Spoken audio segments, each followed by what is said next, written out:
Saat aku bertanya kepada putriku tentang pukul berapa acara lamarannya, dengan santai ia menjawab, "Oh, itu sudah berlangsung kemarin, Bu. Hanya keluarga inti yang datang." Jawaban itu menancap di dadaku seperti jarum yang menusuk perlahan.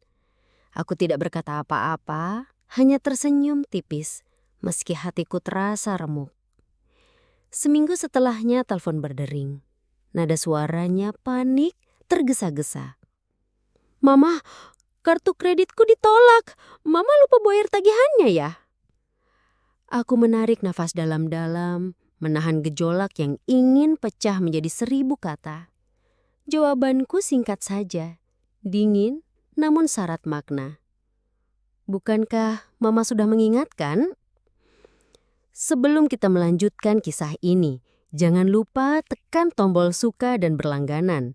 Ikuti ceritaku sampai tuntas dan tinggalkan komentar dari kota mana engkau mendengarkan agar aku tahu sejauh mana kisah ini merambat sampai ke hatimu. Lembar tagihan kartu kredit itu tergeletak di atas meja makan seperti luka yang menganga. Belum kering, belum sempat sembuh. Angka di pojok kanan bawahnya berkilat memantulkan sinar neon lampu dapur yang dingin, tak bersahabat. Rp247.500.000. Jumlah yang teramat besar untuk seorang pensiunan kepala sekolah SMP negeri sepertiku. Seorang perempuan berusia senja bernama Raraswati, yang mengira hari-hari tuanya akan dipenuhi tenang, bukan utang. Mataku menyisir daftar transaksi satu demi satu, seolah membaca huruf Braille yang dipenuhi pengkhianatan. Dekorasi pelaminan di Taman Anggrek Wedding, Rp46 juta. Sewa gedung Geraha Cempaka, Rp72 juta. Catering Maharasa, Rp69 juta. Semua tercatat atas nama Sekar Ayu Larasati, putri tunggalku yang 3 tahun lalu ku beri kartu tambahan dengan pesan tegas, hanya untuk keadaan darurat. Tapi ternyata, dalam kamus Sekar, darurat berarti pesta pernikahan mewah dengan tenda megah, menu prasmanan lengkap, dan stol es krim yang mengkilat. Aku mengusap permukaan kertas itu dengan ujung jariku. Setiap angka terasa seperti sayatan kecil, menusuk lebih dalam dari luka yang terlihat. Di kepalaku, perhitungan berputar cepat. Pensiun bulananku hanya Rp5,8 juta. Setelah bayar listrik, air, iuran RT, dan belanja bulanan, sisa paling banter Rp1 juta. Dengan angka itu, butuh bertahun-tahun untuk melunasi utang sebesar ini. Bahkan jika ku bongkar tabungan yang kian menipis, tetap saja terasa mustahil. Mataku memanas. Namun ku tolak membiarkan air mata jatuh. Usia 62 seharusnya memberiku bijaksanaan, tapi mengapa aku masih terjebak pada cinta yang selalu disertai tagihan? Pandangan mataku menyapu ruang tamu yang terasa semakin lapang. Lapang bukan karena lega, melainkan kosong. 4 tahun lalu, suamiku Wira Santosa pergi selamanya karena kanker paru-paru. Kursi rotan kesayangannya masih berdiri di sudut ruangan, menghadap jendela, seolah menanti tubuhnya kembali mendudukinya. Aku tidak pernah memindahkan kursi itu, sebagian karena enggan berpisah dengan kenangan, sebagian lagi karena aku butuh sesuatu yang membuatku merasa masih berarti bagi seseorang. Lamunanku pecah oleh getaran ponsel di atas meja. Layar menyala, pesan masuk dari Sekar. "Mah, bisa beliin belanja mingguan gak? Pulang agak telat. Masih ngurusin vendor. Biasa aja ya, makasih." Kata biasa itu menusukku. Seolah Rp247 juta hanyalah hal sepele. seolah aku ini hanyalah pelayan yang tak pernah menagih upah. Aku menaruh ponsel terlungkup, kembali menatap lembar tagihan itu.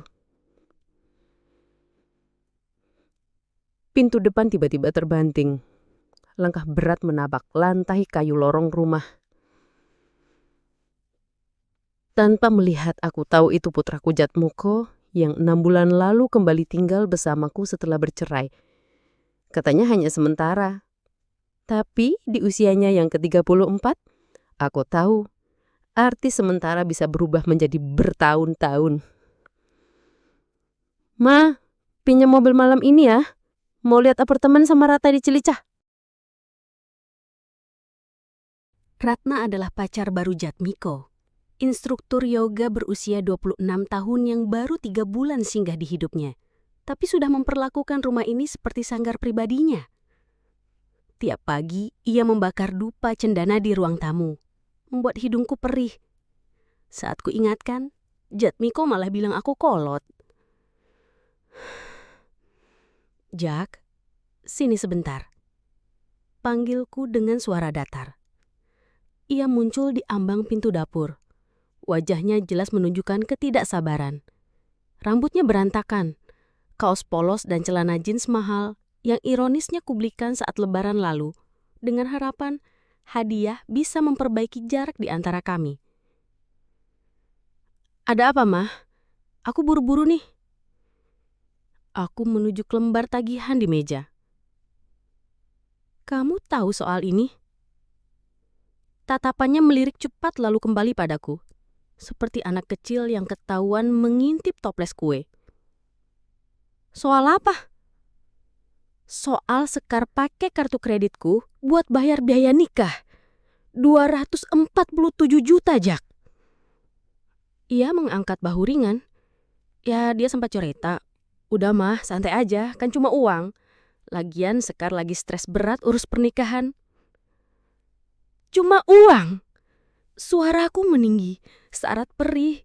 Itu dana daruratku, Jak. Seluruh tabungan untuk hal-hal tak terduga. Ya, anggap aja pinjaman. Nanti juga dia bayar. Lagian, Mama masih punya rumah, punya pensiun bulanan. Aman lah. Aku menatap anak lelaki yang pernah kuangkat dari banjir saat kecil. Yang lututnya berkali-kali kupasangi plester. Yang kugalang dana demi 2 kali usahanya yang gagal. Yang kini tinggal di rumah tanpa bayar sewa, sambil menyempelekan rasa aman finansialku. Kapan Sekar tunangan? Tanyaku tiba-tiba nyaris tanpa kendali. Jatmiko terdiam, tubuhnya kaku seolah dihentikan waktu. Apa? Gumamnya, seperti tak percaya pada pertanyaanku. Tunangan? Makan malam keluarga? Aku tidak dapat undangan? Kapan itu berlangsung? Keheningan menggantung di udara, begitu pekat hingga terasa menyesakkan dada. Oh, itu udah lewat, Mah, jawab Jatmiko akhirnya, dengan nada yang terasa terlalu ringan untuk sesuatu yang begitu penting. Aku merasakan kebohongan itu menggantung di antara kami.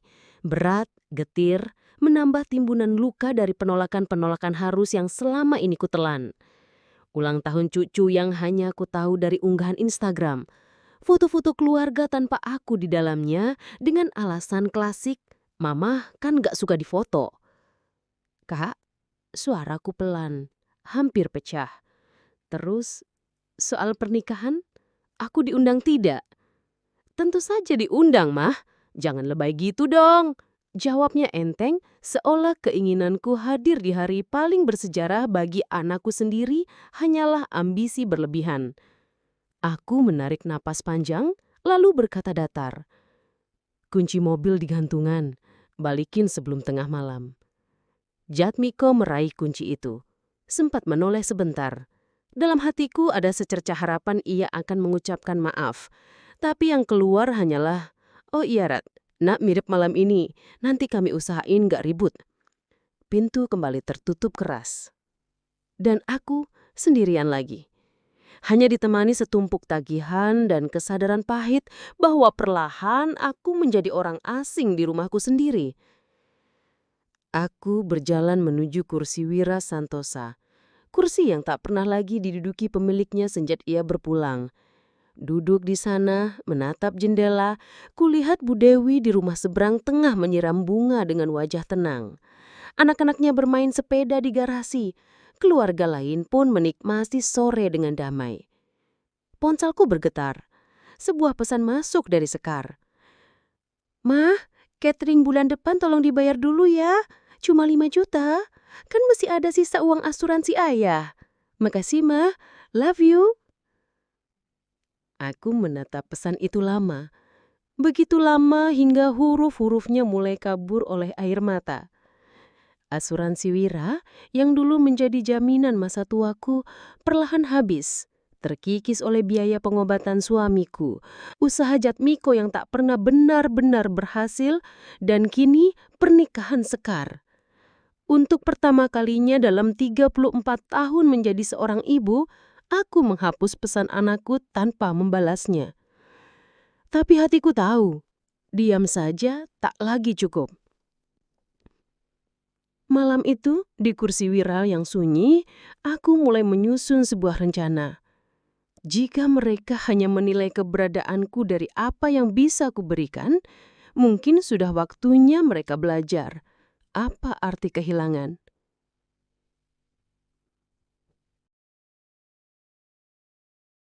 Aku duduk di meja makan, menyalakan ponsel, dan menekan nomor layanan pelanggan bank.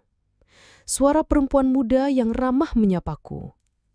"Selamat pagi, ada yang bisa saya bantu?" "Bu, saya mau melaporkan transaksi tidak sah," kataku dengan suara yang nyaris tanpa getaran. "Kartu kredit saya dipakai anak saya tanpa izin. Totalnya 247 juta rupiah. Hening sejenak dari seberang sana, sebelum akhirnya ia menjawab dengan nada simpati.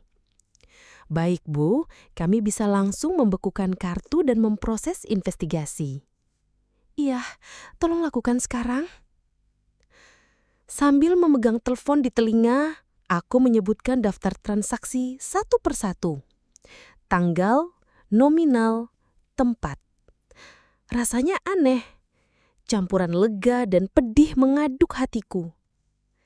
Ketika mendengar kalimat, "Kami akan menghubungi ibu lagi setelah proses investigasi. Tapi kalau terbukti, ada kemungkinan ini masuk ranah hukum." Aku hanya menjawab tenang. Saya mengerti. Dan memang aku mengerti. Aku menelpon bank cabang tempat aku menyimpan tabungan. Dengan nada tegas, aku berkata, "Tolong segera hapus nama Jatmiko dari daftar pemegang kartu tambahan. Cabut semua akses dia ke rekening saya." 10 menit kemudian, akses itu resmi ditutup. Aku bisa membayangkan wajah Jatmiko saat nanti kartunya ditolak di kasir. Bukan karena marah, tapi karena akhirnya ia akan sadar sesuatu telah berubah. Aku menghubungi Jana Mulyani, pengacara yang dulu mengurus warisan Wira. "Mbak Jana, saya perlu revisi surat wasiat, dan aku perlu revisi surat wasiat, dan ada soal penggunaan kartu kredit tanpa izin juga." Suaranya terdengar terkejut sekaligus prihatin. "Datang saja siang ini, Bu Raraswati, kita bahas semua." Pukul 9 pagi, aku sudah duduk di mobil. Berhenti sejenak di depan gerbang SMP negeri tempat aku pernah menjabat sebagai kepala sekolah. Gerbang itu masih ramai oleh siswa-siswi yang datang dengan wajah ceria. Aku tersenyum getir. Waktu bergerak. Dan begitu pula aku. Anak-anak berlarian sambil membawa bekal mereka. Tawa mereka pecah seperti percikan kenangan di udara. Guru-guru yang ramah menyapa di tepi jalan setapak, seolah menyulam kembali potongan-potongan masa lalu yang telah lama mengendap di relung hati. Kenangan itu menghujamku dalam-dalam. Masa ketika setiap detik keberadaanku berarti, ketika ada orang yang melihatku, menghargai aku dan menganggapku penting. Tiba-tiba ponselku berdering. Nama Sekar Ayu Larasati terpampang di layar. Nama itu berkedip berulang-ulang seperti sebuah isyarat yang tak bisa dihindari. Aku membiarkannya, berharap dering itu berhenti dengan sendirinya. Namun begitu panggilan itu kembali untuk keempat kalinya, aku akhirnya mengangkatnya. Mah, untung diangkat. Kartu kreditnya kenapa tadi? Vendor dekorasi bilang pembayaran hiasan bunga ditolak. Katanya kartunya dibekukan. Suaranya terdengar cemas, hampir memohon. Aku menjawab datar, tanpa emosi yang berarti. Kenapa, Sekar? Bukankah pernikahanmu tinggal 6 minggu lagi? Aku tahu jadwalnya. Ada jeda panjang sebelum nada suaranya berubah menjadi manja. Nada yang telah ku kenal sejak ia remaja. Nada yang selalu membuat hatiku luluh. Mah, tolonglah. Apapun masalahnya, tinggal telepon bank dan bilang ini semua demi pernikahanku. Ini kan untuk bahagiaku. Aku menarik napas panjang, mencoba mengendalikan gejolak yang mulai bergolak di dadaku.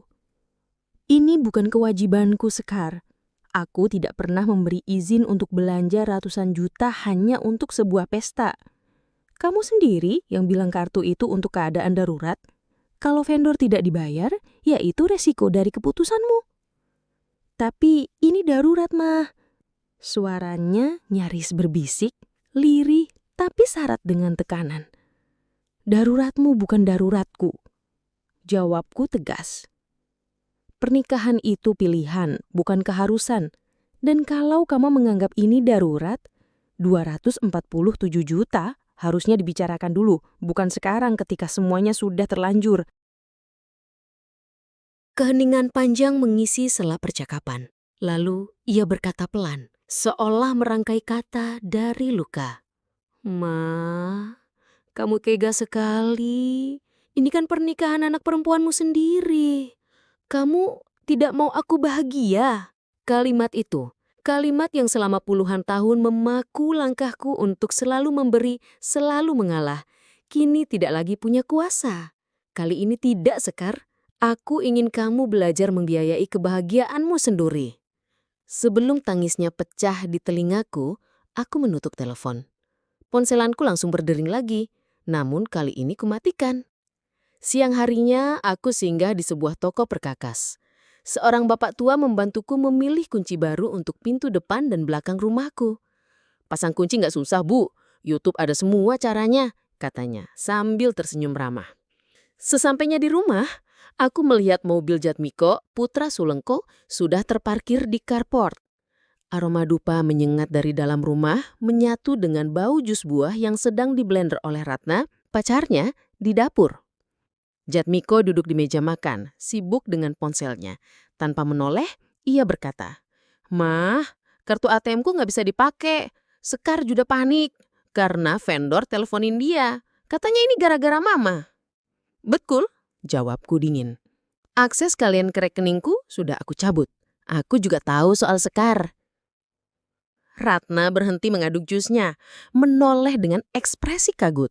"Astaga, Bu Raswasati, kami sampai mikir jangan-jangan ibu sakit atau apa, tiba-tiba bikin keputusan aneh begini." Aku menatapnya lurus, nada suaraku rendah tapi mantap. Keputusan aneh dari seorang perempuan yang bahkan tak pernah membayar listrik rumah ini. "Ratna, tolong kumpulkan barang-barangmu. Kamu tidak tinggal di sini lagi." Ia tertawa kecil seperti tidak percaya dengan apa yang baru saja ku dengar. "Serius, Bu? Kenapa?" "Karena ini rumahku dan kamu bukan bagian dari rumah ini." Jatmiko langsung berdiri, wajahnya merah padam. "Mah, jangan keterlaluan. Ratna itu pacarku. Dia berhak ada di sini." "Tidak lagi," sahutku. "Ini semua gara-gara kartu kredit itu kan? Ayolah, Mah, Sekar bakal bayar balik nanti. Selalu begitu kan?" Aku menatapnya tajam. "Kapan terakhir dia benar-benar bayar balik?" uang asuransi kuliahmu, sewa kontrakan pertamamu, pinjaman kuliah S2-mu. Semuanya katanya akan dibayar ganti. Tapi sampai sekarang tidak pernah. Itu bukan tugasku lagi. Ratna menunduk, mengambil yoga mat dan tasnya. Aku ke mobil dulu, katanya pelan. Jatmiko menunjuk pintu. Kalau Ratna pergi, aku juga pergi. Dulu, ancaman seperti itu cukup untuk membuatku menundukkan kepala. Tapi kali ini, aku hanya berkata, itu pilihanmu. Tapi kalau kamu keluar, jangan kembali kapanpun kamu mau. Kamu gak serius? Katanya, suaranya bergetar. Aku sangat serius kok. Sesuatu di wajahnya berubah. Rasa percaya diri yang selama ini selalu ia bawa, kini tergelincir. Mah, kita omongin baik-baik. Tak perlu. Kamu punya pilihan dan waktu untuk memilihnya sekarang. Ratna sudah menunggu di mobil, mesinnya menyala. Jatmiko memandangku lama sebelum pergi, membanting pintu begitu keras hingga gelas di meja bergetar. Aku menyesap kopi yang sudah dingin. Sunyi yang menyelimuti rumahku kali ini terasa bukan sebagai kehilangan, melainkan sebagai sebuah pernyataan. Aku tahu langkah berikutnya. Memasang peci baru sebelum sore. Menjelang pukul 3 sore, kunci baru sudah terpasang di pintu depan dan belakang. Aku memutarnya 2 kali, mendengar bunyi klik yang tegas, mantap, seperti tanda titik pada kalimat panjang yang akhirnya selesai. Sebuah penutup bab lama. 1 kunci kusimpan di saku, 1 lagi kuserahkan pada kotak perhiasan di kamar, tepat di sebelah cincin kawin mendiang Wira Santosa. Sore itu, aku bersiap menuju kantor Janah Mulyani, seorang penasihat hukum yang dulu pernah membantuku mengurus warisan peninggalan Wira. Kantornya berada di pusat kota, sebuah rumah tua yang telah disulap menjadi ruang kerja dengan rak-rak penuh map, bau kertas lama, dan aroma kopi yang menguar lembut. "Raraswati, apa kabar?" tanyanya sambil tersenyum. Senyum yang sama seperti beberapa tahun lalu. Aku menarik napas panjang. Sejujurnya kacau, tapi itu sebabnya aku datang ke sini. Aku mulai menceritakan semuanya. Tagihan kartu kredit, Sekar yang memanfaatkan kartu tambahan, Jatmiko yang seenaknya memakai rekeningku, hingga pengabaian mereka yang membuatku merasa seperti orang asing di rumah sendiri. Kata-kata itu mengalir deras, seperti air yang terlalu lama tertahan di bendungan. Jana mencatat, sesekali mengangguk. Sudah berapa lama begini? Bertahun-tahun, tapi makin parah sejak Wira meninggal. Mereka tak lagi memandangku sebagai seorang ibu yang patut dihargai, melainkan hanya sebagai sumber dana yang bisa mereka manfaatkan kapan saja. Perihal kartu kredit, secara hukum, perbuatan itu bisa dikategorikan sebagai penipuan, sebuah bentuk kekerasan finansial terhadap orang tua. Mataku terasa panas saat mengatakannya. Namun, aku menahan air mata. Aku tidak ingin memenjarakan anak-anakku. Ucapku cepat, napasku berat menahan gemuruh di dada. Aku hanya ingin mereka sadar bahwa setiap perbuatan pasti membawa konsekuensi. Raraswati menghela napas panjang lalu berkata dengan suara tegas namun lembut. Baiklah, mari kita mulai dari pembahasan wasiat. Bagaimana pembagiannya sekarang? Aku menarik napas panjang sebelum menjawab. Rumah dan seluruh aset akan dibagi 2. Separuh untuk Sekar Ayu Larasati, separuh lagi untuk Jatmiko. Begitu juga dengan sisa tabungan pensiun dan dana asuransi. Akan dibagi secara adil. Jatmiko akan menjadi eksekutornya. Raraswati mengangkat alisnya, menatapku tajam. Mau diubah? Aku menelan ludah lalu menjawab dengan suara bergetar namun tegas. Iya. Aku ingin setengah dari aset, termasuk rumah, disumbangkan ke Yayasan Baca Tulis, tempat aku dulu menjadi relawan, ke penampungan hewan, dan juga ke panti jompo. Sisanya baru dibagi 2 setelah mereka mengembalikan seluruh uang yang mereka pinjam selama ini. Dan aku ingin Mbak Raraswati yang menjadi eksekutornya. Ia segera menulis dengan cepat lalu berkata, "Baik, soal rekening bersama sudah aman kan?" Aku mengangguk mantap. Sudah, Jack Miko tidak bisa mengakses lagi. Kartunya sudah tidak berlaku. Bagus, tapi kamu sudah siap dengan reaksi mereka. Mereka tidak akan tinggal diam. Seolah menjawab ucapannya, ponselku tiba-tiba bergetar di dalam tas. Nama Sekar Ayu Larasati muncul di layar. Aku menolak panggilan itu. Mereka sudah menelpon seharian. Jack Miko bahkan sudah pergi meninggalkan rumah bersama pacarnya Ratna. Raraswati menatapku dalam-dalam lalu bertanya pelan, "Dan kamu siap dengan semua konsekuensinya?"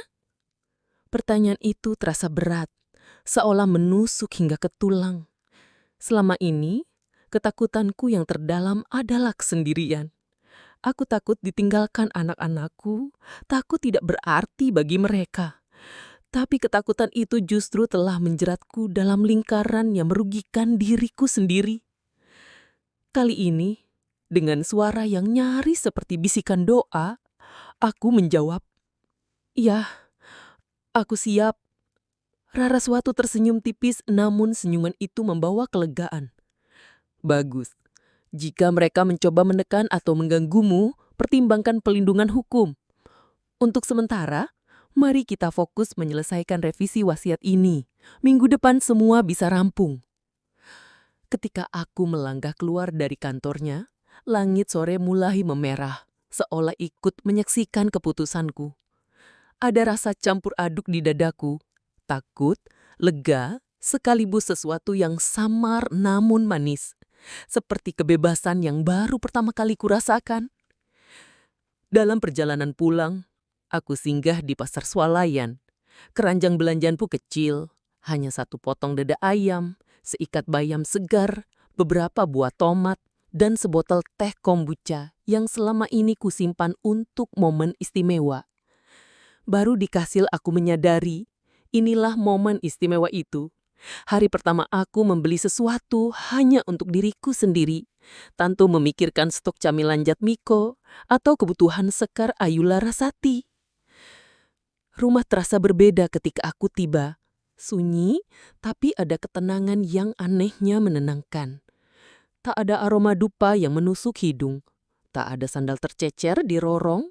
Tak ada suara televisi menyala tanpa penonton. Aku baru saja mulai menyiapkan makan malam ketika ketukan pelan terdengar di pintu belakang. Dari jendela, kulihat sosok perempuan sebayatku. Tetanggaku yang selama ini hanya kukenal sebatas anggukan singkat di jalan. Bu Dewi Kartika Sari. Di tangannya ada loyang besar. "Assalamualaikum, Bu. Maaf mengganggu," katanya saat kubuka pintu. "Saya tadi melihat sedikit keributan di rumah ini siang tadi. Saya hanya ingin memastikan Ibu baik-baik saja. Sekalian saya bawakan brownies kukus, kebanyakan bikin." Aku tersenyum kaku, berkata refleks, "Saya baik-baik saja." Lalu terdiam. Sebenarnya tidak sepenuhnya, tapi saya sedang berusaha menanganinya. Bu Dewi tersenyum hangat. "Kalau mau, saya bisa temani sambil makan. Makan sendiri itu kadang terasa hampa." Aku melihat wajahnya. Ada sesuatu di matanya, semacam pengertian yang tak perlu dijelaskan panjang lebar. "Aku baru saja mau buka botol teh kombucha," jawabku pelan. "Mau, tentu," katanya sambil melangkah masuk, seolah keputusan itu sudah bulat sejak tadi. 40 menit kemudian, kami duduk di meja makan, berbagi cerita. Bu Dewi adalah seorang janda. Suaminya meninggal 3 tahun lalu karena kanker yang sama seperti yang merenggut Wira Santosa dariku. 2 anaknya tinggal jauh di luar kota, hanya menelpon seminggu sekali untuk memastikan ia makan dan minum obat. Mereka sayang, tapi kadang terasa seperti kewajiban saja, ucapnya lirih. Aku tersenyum pahit. Anak-anakku bahkan tidak sampai tahap itu. Entah bagaimana, Kata-kata itu menjadi pintu bagi seluruh ceritaku keluar malam itu. Tentang hutang kartu kredit yang diabaikan, tentang sikap mereka yang seolah aku tak lebih dari dompet berjalan. Bu Dewi mendengar dengan penuh perhatian, sesekali mengangguk. "Kamu merasa bersalah karena lega setelah bilang tidak ya?" Tanyanya tiba-tiba. Aku terkejut. "Kok tahu?" "Karena saya pernah berada di posisi itu. Percayalah, rasa bersalah itu akan memudar dan rasa lega akan semakin besar." Ponselku kembali bergetar. Pesan dari Sekar Ayula Rasati. "Mah, tolong telepon. Aku takut pernikahanku batal. Maaf kalau aku bikin mama marah. Tapi ini darurat." Aku menunjukkan pesan itu pada Bu Dewi. Ia membacanya cepat lalu berkata, "Dia hanya minta maaf karena membuat marah, bukan karena mengambil uangmu. Dan ia tetap menyebutnya darurat. Itu framing, Bu." Aku menatap layar ponselku lama-lama. Benar, bahkan dalam permintaan maafnya, Sekar Ayu masih mencoba mengatur narasi. Perlahan aku menghapus pesan itu tanpa membalas. "Bagus," kata Bu Dewi singkat.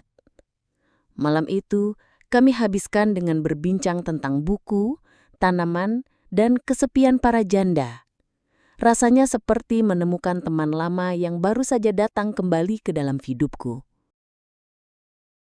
Saat ia kembali sambil membawa piring kosong, suasana rumahku terasa sedikit lebih hangat, meskipun tetap saja ada kesunyian yang menggantung.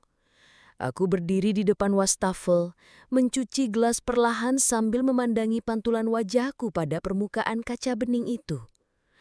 Entah mengapa, untuk pertama kalinya dalam waktu yang terasa begitu panjang, pantulan itu seperti menunjukkan sosok yang mungkin pantas kujaga. Seseorang yang tak lagi sepenuhnya tenggelam dalam luka. Keesokan paginya, sebelum sempat menyeduh kopi, aku sudah menyalakan ponsel. Deretan notifikasi masuk bertubi-tubi seolah hujan batu yang menghantam. Ada belasan panggilan tak terjawab dari Sekar, beberapa dari Jack Miko, serta satu pesan singkat dari nomor yang tak kukenal. Jantungku berdetak pelan namun mantap. Aku tahu ini hanyalah awal dari gelombang berikutnya. Sebuah tekanan yang mereka kira mampu membuatku goyah dan mundur. Sekitar pukul 6:30, suara mobil terdengar berhenti tepat di depan rumah. Dari balik jendela, kulihat Sekar duduk di teras. Bajunya masih sama seperti kemarin. Rambutnya kusut tak terurus, riasan matanya luntur dan wajahnya tampak pucat. Ia memeluk lututnya, menatap kosong getelanan yang basah oleh embun. Aku sengaja tidak tergesa-gesa. Merebus air dengan tenang, membuat roti bakar, lalu memandangi taman depan dari dapur sambil mencoba menatap perasaan. Baru setelah jarum jam menunjuk pukul 7 lewat, aku melangkah keluar dan membuka pintu. "Pagi Sekar," sapaku dengan nada netral. "Kamu kelihatan capek sekali." Ia berdiri perlahan, gerakannya berat, seolah tubuhnya tak lagi menyimpan tenaga. "Ma, aku sudah di sini dari jam 5 pagi. Aku nggak tidur semalaman, nggak bisa makan. Semua hancur, nikahan ini hancur, Ma. Aku nggak paham kenapa Mama tega banget begini sama aku." Aku menarik napas dalam, menahan segala rasa yang bergejolak di dada. "Aku tidak sedang melakukan apapun padamu, Sekar," jawabku sambil duduk di kursi teras yang almarhum suamiku Wira Santosa buat bertahun-tahun lalu. Sekar menghela napas panjang, berat, lalu luluk di kursi sebelahku. Wajahnya seperti burung yang siap terbang, antara ingin melarikan diri atau tetap bertahan. "Venue sudah batal, Ma. Mereka telepon kemarin sore. 2 tahun persiapan hilang begitu aja." Aku memperhatikan wajahnya. Wajah yang kapan saja ia mau bisa berubah menjadi wajah anak kecil yang simpati. "Apa Jatmiko tahu soal ini?" tanyaku hati-hati. Sekar menggeleng pelan. "Belum. Aku belum siap jelasin. Dia pikir semua udah lunas. Mah, aku mohon, kali ini aja. Bantu aku selesaikan. Setelah itu aku janji, ini beneran terakhir kalinya. Aku tersenyum tipis, getir. Kata itu adalah kata yang sudah kamu pakai setiap kali minta sesuatu sejak 10 tahun lalu, Sekar. Matanya berair, suaranya bergetar. Aku janji, Ma, aku bakal ganti semua. Aku mau tanya sesuatu. Sekar, kapan kamu memutuskan bahwa aku tidak cukup dekat untuk diundang ke makan malam tunanganmu? Ia terdiam sejenak, tersentak. Itu cuma untuk keluarga inti, Ma. Keluarga Dimas, adiknya. Aku ini ibumu. Itu inti. Ia membuka mulut, menutupnya lagi. Nggak ada maksud jelek, Ma. Kapan kamu memutuskan bahwa memakai kartu kreditku tanpa izin itu wajar? Tanyaku pelan namun tegas. Itu darurat, Ma. Pernikahan bukan darurat, Sekar. Itu keputusan. Dan menghabiskan ratusan juta tanpa bicara dulu padaku, itu pencurian. Ia membuang muka, menahan emosi. Fine, seharusnya aku minta izin.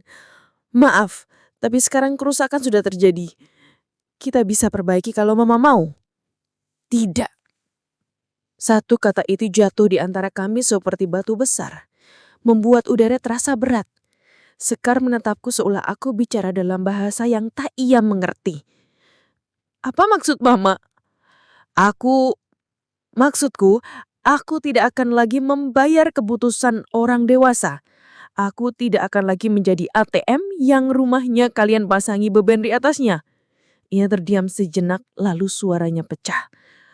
Kamu ibuku, bukankah orang tua harus... Aku menghela napas panjang. Aku sudah jadi orang tua selama 31 tahun, Sekar. Dan selama itu, aku mencintaimu tanpa syarat. Bahkan ketika itu berarti aku mengorbankan diriku sendiri.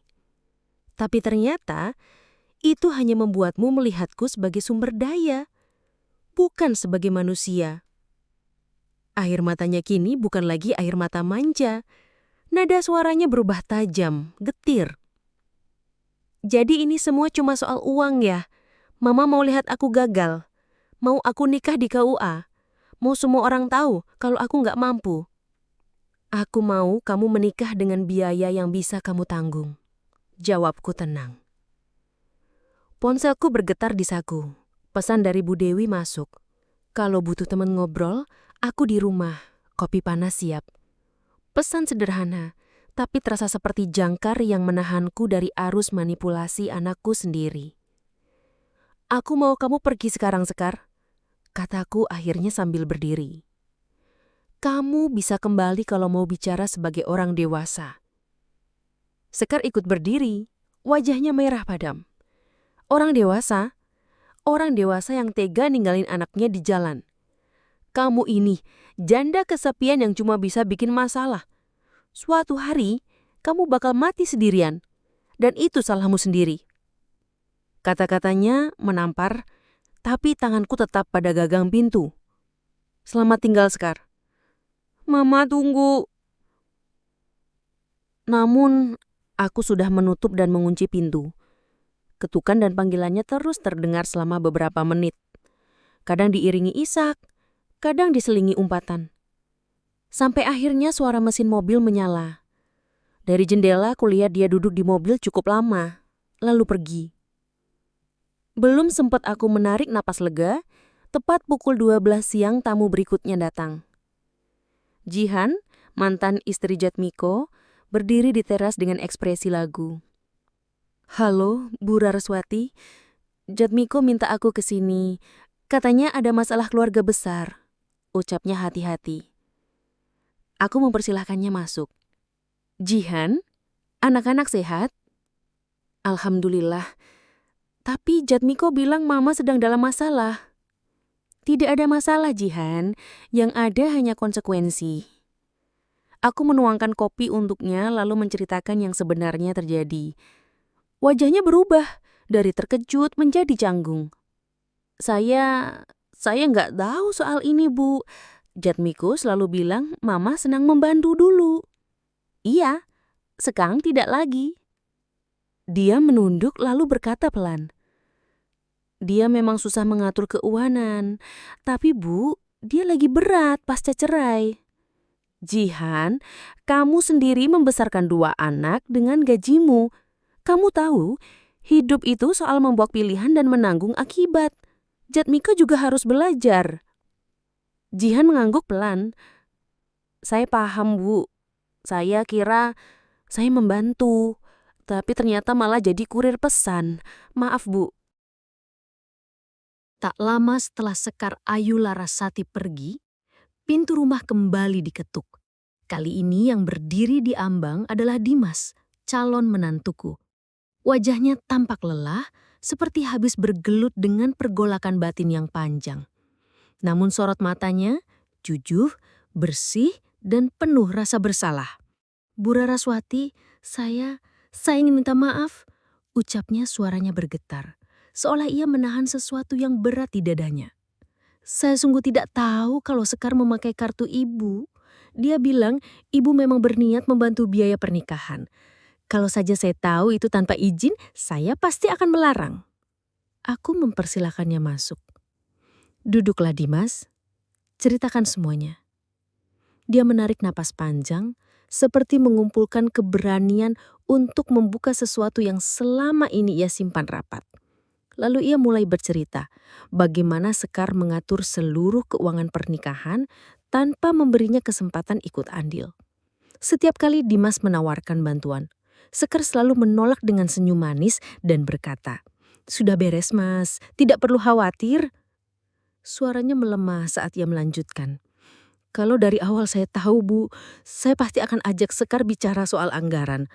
Ini membuat saya bertanya-tanya, kalau kami belum mampu jujur tentang uang dan tentang keluarga, apakah kami benar-benar siap untuk menikah?" Untuk pertama kalinya dalam beberapa hari terakhir, hatiku merasakan secercah harapan. Harapan bahwa ada seseorang yang melihatku bukan sekedar sebagai dompet berjalan, bukan sekedar mesin yang terus mengalirkan uang tanpa henti. "Dimas," kataku lembut, "kamu orang baik. Jangan pernah menutup mata pada tanda-tanda yang penting seperti ini." Hari itu berakhir dengan rasa campur aduk. Tekanan dari luar semakin nyata, namun untuk pertama kalinya aku merasa tidak sendirian. Aku memiliki sekutu dalam lingkaran mereka. Dan aku mulai sadar bahwa yang sedang kuhadapi bukan sekedar masalah uang, tetapi pola hidup yang selama ini terbentuk, pola yang harus diubah dari akar terdalamnya. Sore itu, aku baru saja selesai memanaskan sayur asem ketika ponselku kembali berdering.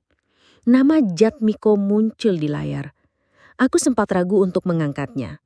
Tapi ada bagian diriku yang ingin tahu jurus apa lagi yang akan ia keluarkan. "Mah," serunya tanpa salam, suaranya langsung meletup penuh amarah. "Ini sudah keterlaluan, Sekar jadi kacau, Dimas mulai nanya-nanya yang aneh-aneh. Mama mau bikin keluarga ini berantakan cuma gara-gara duit ya." Aku menarik napas dalam, lalu menjawab dengan tenang. "Aku tidak membikin apa-apa berantakan, Miko. Aku hanya tidak mau lagi membiayai semuanya. Kami sudah bicara sama Jihan, sama Dimas. Mama mutarbalikkan fakta sampai mereka pikir buruk tentang kami. Aku hanya mengatakan yang sebenarnya. Kalau itu membuat orang lain memandang kalian berbeda, mungkin masalahnya bukan di ceritanya." Hening sejenak. Lalu suara Jatmiko terdengar lebih rendah dengan nada mengantam. "Kalau begini terus, kami serius mau minta pengadilan periksa kesehatan Mama. Siapa tahu Mama sudah tidak cakap lagi mengatur keuangan." Aku hampir tertawa mendengar ancaman itu. Atas dasar apa? Karena aku berhenti membiayai kalian. Karena Mama tiba-tiba ambil keputusan aneh. Ganti kunci rumah, tutup akses rekening, ubah wasiat. Semua itu kuputuskan dengan pertimbangan matang. Dan semua sudah tercatat oleh pengacara. Kalau mau bawa ke pengadilan, silakan. Tapi siap-siap saja, dokumentasi prosesnya lengkap. Hening kembali menyelimuti. Aku bisa membayangkan wajahnya di seberang sana. Campuran kaget dan frustasi. "Ini belum selesai, Mama," katanya akhirnya. "Tidak," jawabku dengan suara tegas. ini baru mulai. Aku menutup telepon dan duduk sejenak di meja makan, membiarkan detak jantungku kembali tenang. Dari luar terdengar langkah kaki di teras belakang. Tak lama kemudian, Bu Dewi muncul membawa plastik besar berisi 2 kotak nasi dan sebotol minuman dingin. Wajahnya tampak tegang. "Bu Raraswati," katanya pelan saat masuk. Aku menceritakan ancaman Jatmiko kepadanya. Bu Dewi hanya mengangkat alis, lalu berkata tenang, "Amatiran. Mereka baru kehilangan akses sumber daya jadi wajar kalang kabut. Pertanyaannya, Ibu siap kalau ini harus permanen?" Pertanyaan itu menggantung di udara. Aku menatap meja. Teringat kata-kata Sekar pagi tadi, tatapan Jatmiko kemarin, dan puluhan momen lain saat aku menukar kebahagiaanku demi kenyamanan mereka. "Iya," jawabku akhirnya. "Kalau harus permanen, aku siap." Bu Dewi tersenyum kecil. "Kalau begitu, bertahanlah. Guncangan ini akan reda. Dan ketika reda, Ibu akan merasa jauh lebih ringan." Kami makan bersama nasi kotak dan es teh manis sambil membicarakan hal-hal kecil. Harga cabai di pasar, tukang sayur yang baru pindah lapak, tanaman mawar yang mulai berbunga. Untuk sesaat aku lupa badai yang sedang mengintai di luar sana. Malamnya sebelum tidur, aku memandangi kursi rotan peninggalan Wira Santosa. Selama bertahun-tahun, kursi itu menjadi tempatku berdiam dalam sepi. Membiarkan rasa takut akan kehilangan mengikatku erat.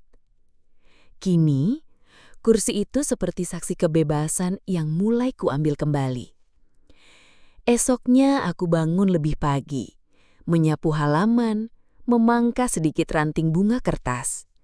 Udara pagi terasa lebih lapang di paru-paruku. 3 minggu berikutnya berjalan dengan tenang. Nyaris hening.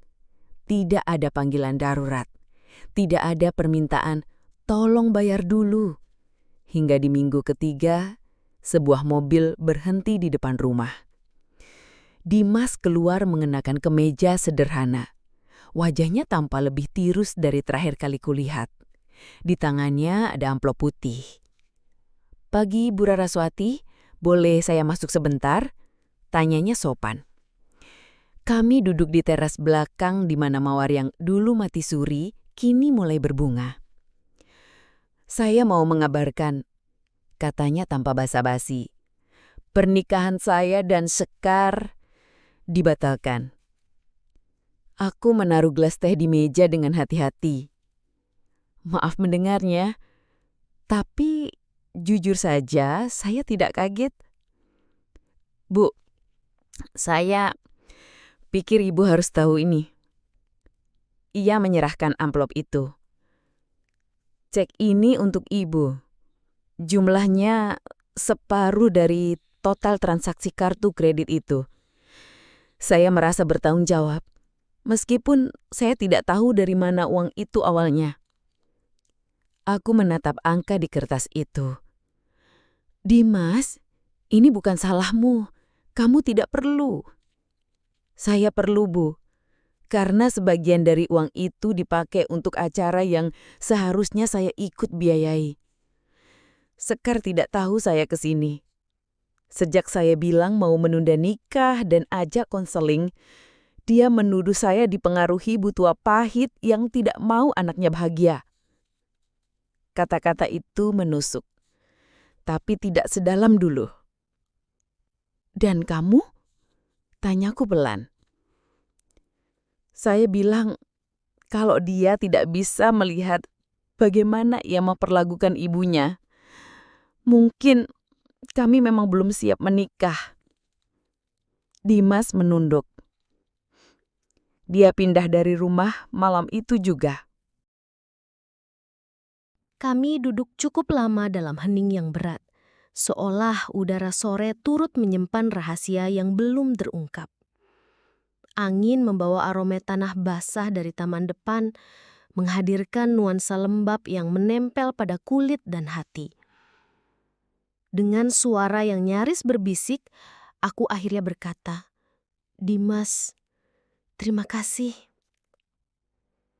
Bukan hanya karena selembar cek yang kini ada di tanganku, tapi lebih dari itu, karena ia memilih jalan yang tidak mudah, bertanggung jawab atas tindakannya. Sebuah sikap yang semakin jarang kutemui belakangan ini. Senyumnya tipis, nyaris rapuh, tapi tulus. Terima kasih juga, Bu, ucapnya pelan. Karena Ibu membuat saya menyadari sesuatu yang selama ini saya abaikan. Usai ia pergi, mataku tak lepas dari cek itu. Rasanya bukan sekedar selembar kertas bernilai uang, melainkan bukti nyata bahwa integritas belum sepenuhnya punah dari dunia ini. Meski ironisnya tidak datang dari darah dagingku sendiri. Dan entah mengapa, hatiku berkata, badai ini belum berakhir. Masih akan ada suatu kunjungan lagi. Pertanyaannya, kapan? Malam itu, aku duduk di kursi rotan peninggalan almarhum Wira Santosa, mencoba menenggelamkan diri dalam buku. Namun pikiranku melayang pada kata-kata Dimas sore tadi. Ada sedikit rasa lega bahwa seseorang masih bersedia memikul tanggung jawab, tapi juga rasa waspada. Aku tahu Sekar Ayu Larasati tidak akan diam saja. Dugaanku benar. 2 hari kemudian menjelang maghrib, sebuah mobil hatchback tua berhenti di depan rumah. Dari kursi penumpang, Sekar turun. Rambutnya diikat asal-asalan, wajah pucat tanpa riasan, baju kusut, seolah baru saja diremas perjalanan hidup. Di belakangnya, seorang perempuan muda ikut keluar. Dari potongan rambut sederhana dan ransel lusuhnya, aku tahu ini pasti Ratna, teman sekamarnya. Mama, suara Sekar tegang, nyaris pecah. Kita perlu bicara. Aku menarik nafas panjang sebelum menjawab. Selamat malam, Sekar. Selamat malam juga. Tatapanku beralih kepada Ratna yang berdiri ragu di dekat mobil. Sekar buru-buru berkata, "Oh, ini Ratna. Aku numpang di apartemennya sementara." Ratna tersenyum kikuk. "Mungkin aku tunggu di mobil aja ya," gumamnya sambil melangkah mundur. Sekar maju mendekat, sorot matanya penuh beban. "Mama, aku gak punya tempat tinggal. Aku mau pulang." Kalimat itu seperti menggantung di udara, berat, syarat makna. Aku tahu, beginilah akhirnya. Ketika semua pintu lain tertutup, ia akan kembali pada pintu yang selama ini selalu terbuka. Pintu ibunya. "Tidak, Sekar." Jawabku perlahan, namun tegas. Sekar terbelalak. "Maksud Mama apa?" "Tidak, ini rumahku juga." "Bukan lagi," jawabku dingin. "Kamulah yang memilih menjauh. Kamulah yang memutuskan bahwa aku tidak cukup penting untuk diundang pada makan malam pertunanganmu. Kamulah yang hanya mengingatku ketika membutuhkan uang." Air mata mulai menggenang di pelupuknya. "Astaga, Mama, itu semua kesalahpahaman. Aku minta maaf kan? Maaf, pakai kartu kredit Mama. Maaf, gak undang Mama ke acara makan malam. Maaf, ngomong kasar waktu itu." Aku menghela nafas panjang. "Sekar, kamu tahu bedanya minta maaf karena ketahuan dengan minta maaf karena sadar benar-benar menyakiti seseorang." Dahinya berkerut. "Aku gak ngerti." Itulah masalahnya. Suaraku semakin berat. Permintaan maafmu terdengar seperti tiket untuk bisa kembali, bukan pengakuan tulus dari hati. Matanya memerah. Jadi kalau aku nggak ngomong sesuai cara Mama mau, aku nggak boleh pulang? Mama tega banget mau aku tidur di jalan? Kamu punya ijazah S2, Sekar. Punya pekerjaan.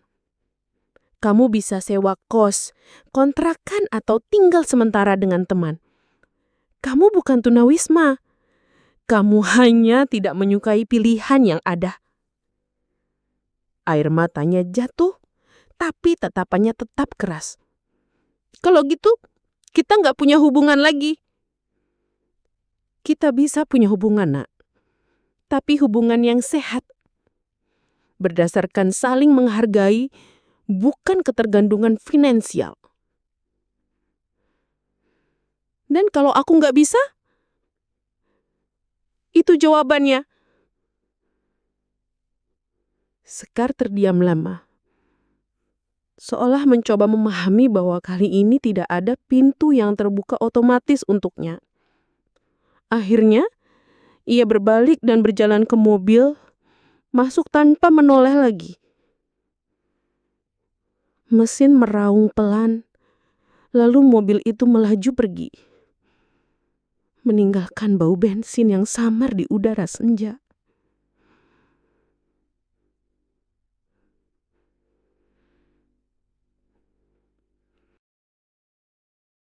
Keesokan paginya, telepon berdering. Jatmiko. Suaranya meninggi, penuh emosi.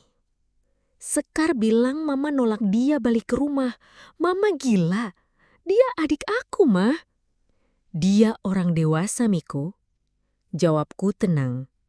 Dia membuat keputusan. Dan sekarang dia harus menanggung akibatnya. Ini penghancuran keluarga. Kalau Mama terus kayak gini, kami gak akan datang lagi. Saya menarik napas, lalu berkata lirih. Kalau itu pilihanmu, Mama terima. Aku hanya berhenti membiarkan diriku hancur demi menjaga keluarga yang hanya datang saat butuh uang. Hening. Lama sekali. Lalu Jatmiko berkata, kali ini lebih pelan.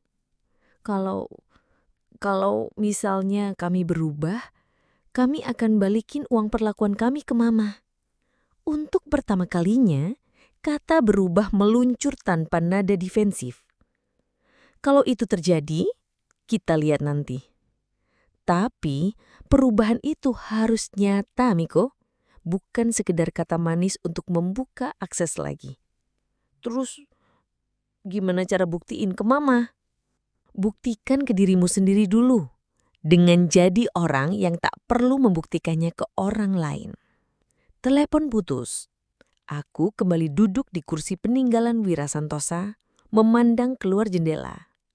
Di taman, bunga mawar bermekaran lebih banyak. Seolah mengerti bahwa badai sedang mereda.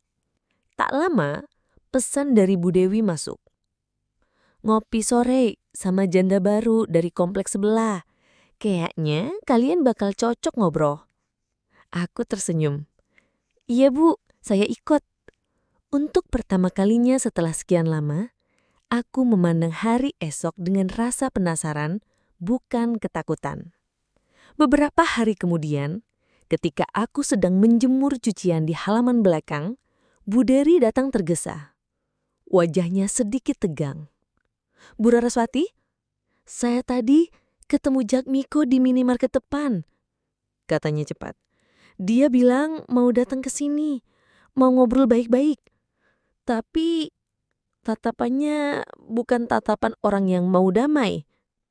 Aku tersenyum tipis, memandang langit yang mulai memerah. Kalau dia datang, aku siap.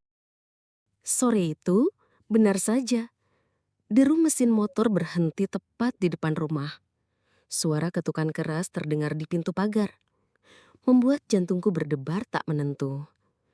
Aku mengintip dari balik jendela, melihat Jatmiko berdiri di sana dengan kaos lusuh yang mulai pudar warnanya, topi hitam yang menutupi sebagian wajahnya, dan raut tegang yang sulit ia sembunyikan. Perlahan aku membuka pintu hanya sedikit, sekadar untuk berdiri di ambang tanpa memberi ruang lebar. "Ada apa, Jatmiko?" tanyaku hati-hati. Tanpa salam, tanpa basa-basi, ia langsung berkata dengan nada yang syarat tekanan. "Mama nggak bisa terus begini. Aku sama Sekar cuma mau cari jalan tengah. Kami nggak minta Mama kembali seperti dulu, tapi setidaknya izinkan kami tinggal di sini sampai keadaan membaik." Aku menarik napas panjang, lalu menjawab tegas, "Tidak." Matanya membelalak, rahangnya mengeras. "Kenapa?" "Ini rumah keluarga.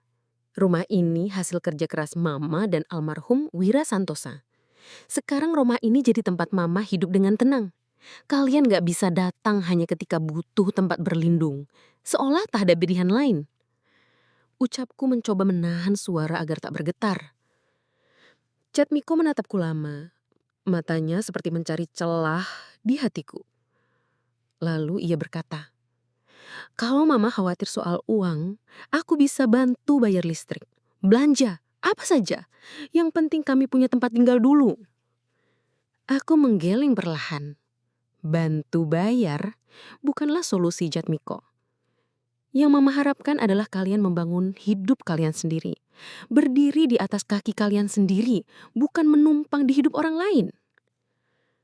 Ia menghela napas berat, lalu suaranya melembut. Nada dahulu, bertahun-tahun lalu, sering membuat hatiku luluh. "Mama, kita ini keluarga. Masa Mama tega lihat anak-anak Mama kesusahan?" Aku menelan ludah, berusaha menjaga diriku tetap teguh. Kesusahan itu datang dari pilihan kalian sendiri, bukan tanggung jawab orang tua. Itu tanggung jawab pribadi, Jatmiko. Raut wajahnya berubah, matanya kini mengeras, seolah mengukir ancaman. "Kamu Mama pikir Mama bisa hidup sendiri selamanya? Mama salah. Suatu saat Mama bakal butuh kami. Dan waktu itu jangan harap kami datang." Aku mengangguk pelan, menatapnya tanpa goyah.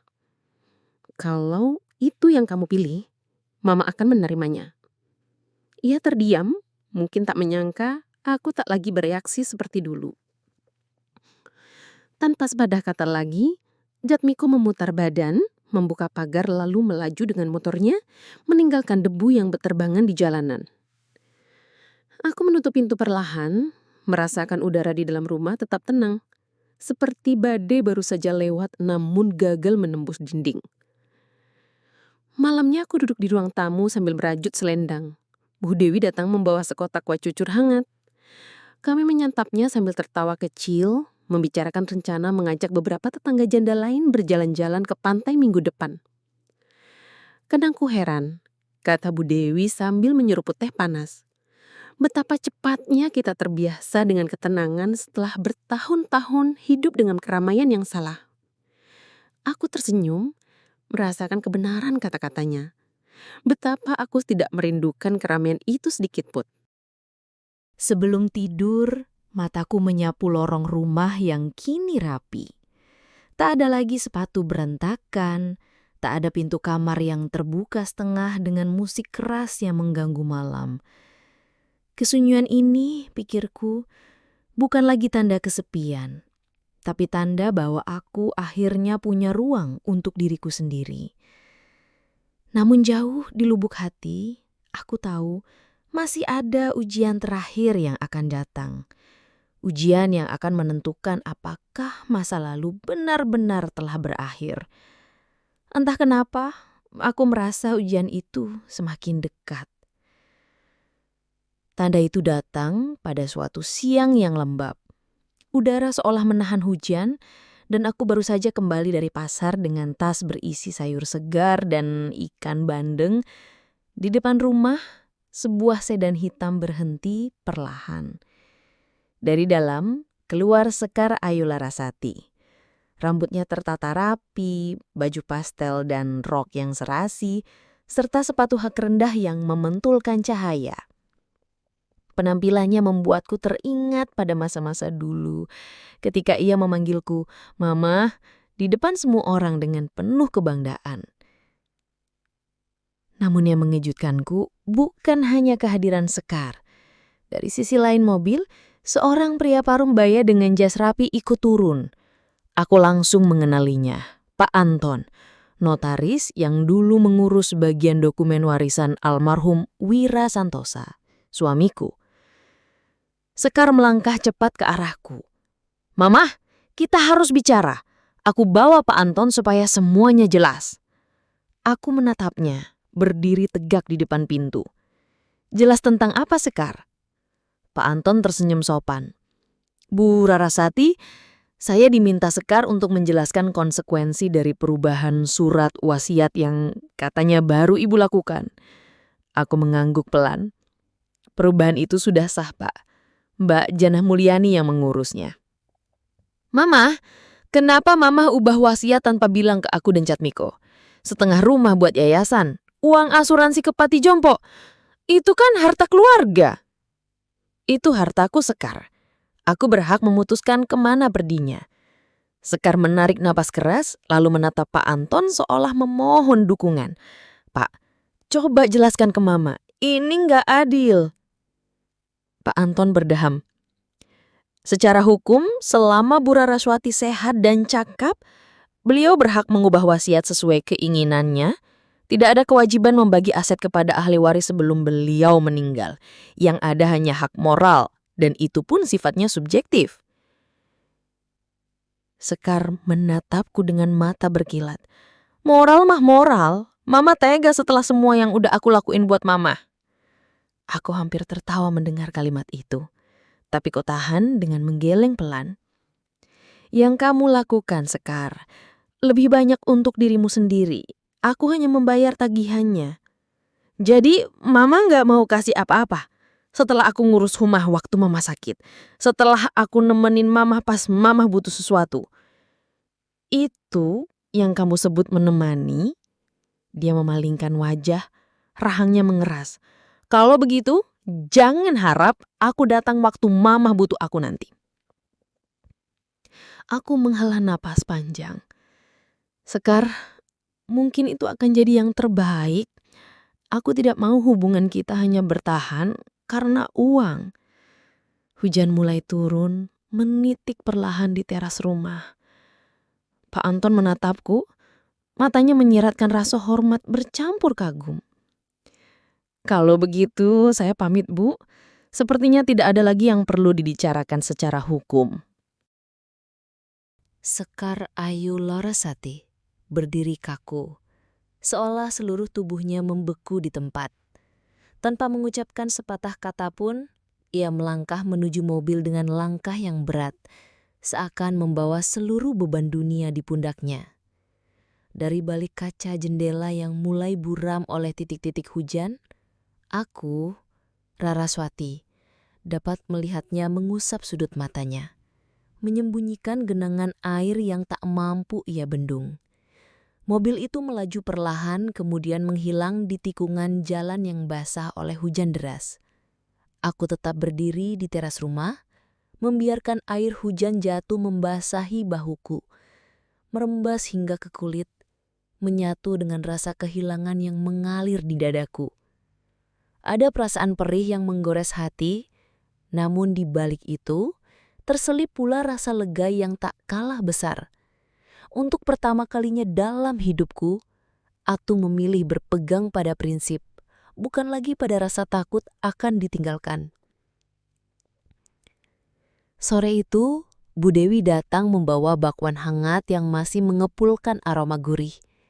Kami duduk berseberangan di meja makan, mengunyah dalam diam, hanya ditemani suara hujan yang jatuh dari langit. Setelah beberapa saat, ia menatapku lekat dan berkata pelan, "Aku lihat dari jendela tadi, kamu kuat sekali, Bu Raraswati." Aku hanya tersenyum samar. Bukan kuat sebenarnya. Aku hanya sudah terlalu lelah hidup dalam bayang-bayang ketakutan. Di tengah derasnya hujan, aku tahu ujian terakhir dalam hidupku baru saja dimulai. Tapi anehnya, untuk pertama kalinya juga, aku merasa siap menghadapinya. Malam itu hujan terus mengguyur, seolah tak mau berhenti. Dan keesokan harinya, udara terasa bersih, menyisakan aroma tanah basah yang menenangkan. Rumahku kembali sunyi, seperti biasa. Aku mengira badai, baik yang di langit maupun yang di hidupku, telah benar-benar berlalu. Namun, tepat pukul 10 pagi, pintu pagar kembali diketuk. Kali ini bukan Sekar yang berdiri di sana, melainkan Jatmiko, putra sulungku. Tanpa helm, tanpa senyum basa-basi seperti biasanya. Wajahnya tampak lelah, matanya sembab, seolah ia baru saja melalui malam yang panjang penuh pergolakan. "Aku mau bicara terakhir kali, Mah," ucapnya pelan, hampir seperti bisikan. Aku membuka pintu, mempersilakan duduk di teras. Suara hujan semalam masih menyisakan kelembapan pada kayu kursi, membuat udara terasa dingin. Jatmiko menarik napas panjang. Sebelum berkata, "Sekar marah besar. Katanya Mama lebih memilih menyumbang ke orang asing daripada ke anak sendiri. Dia bilang dia gak akan pernah maafin Mama. Dan aku gak tahu harus berdiri di pihak siapa." Aku menatapnya lama, memastikan setiap kata tertanam dalam hatinya. "Kamu gak perlu pilih pihak, Mik. Kamu cuma perlu pilih hidupmu sendiri," jawabku dengan suara yang tenang, meski dada terasa sesak. Ia menunduk, jemarinya mengepal. "Aku sadar, Mah. Selama ini aku cuma numpang. Bukan cuma di rumah Mama, tapi juga di hidup Mama. Aku selalu harap Mama yang nutupin semua lubang yang aku buat. Tapi waktu Mama berhenti, aku marah karena aku gak tahu cara nutupin lubang itu sendiri." Kata-kata itu seperti pisau yang mengiris. Tapi bukan rasa sakit yang aku rasakan, melainkan kelegaan yang aneh. Kelegaan melihat putraku menemukan kesadaran yang tidak dimiliki semua orang. Jatmiko kembali menarik napas panjang. "Aku belum tahu kapan bisa benar-benar berubah. Tapi aku mau coba. Mulai dari cari kos sendiri, nyari kerjaan yang bener, sama bayar utang yang kemarin." Aku mengangguk. Mataku basah, tapi kali ini bukan karena sedih. Itu langkah awal yang bagus. Mama gak perlu kalian sempurna. Mama cuma butuh kalian bertanggung jawab atas hidup kalian sendiri. Ia berdiri, menatapku sebentar, kemudian berkata lirih, "Terima kasih, Ma, dan maaf." Setelah ia pergi, aku tetap duduk di teras, memandangi jalanan yang mulai mengering, meninggalkan aroma aspal basah yang khas. Ada rasa sepi yang berbeda kali ini. Bukan sepi karena ditinggalkan, melainkan sepi yang memberi ruang untuk bernafas. Siang itu, Bu Dewi datang lagi. Kali ini membawa 2 tiket bus dengan senyum lebar. "Minggu depan jadi ke pantai ya. Aku, kamu, sama 2 janda dari kompleks sebelah.